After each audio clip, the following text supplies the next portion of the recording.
Thank you, Lord. Magandang umaga sa inyong lahat, mga viewers, followers, at sa aking mga supporter.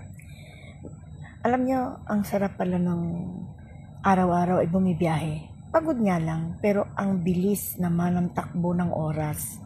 Yan, hindi tulad ng stay na nakakainip, para bang isang araw ka pa lang, naka-isang taon na. Tapos, medyo stress talaga kasi hindi mo na i-release yung pagmasama ang loob mo sa amo, ganon. At nagpapasalamat din ako kay Lord at my age, talagang I'm feel young.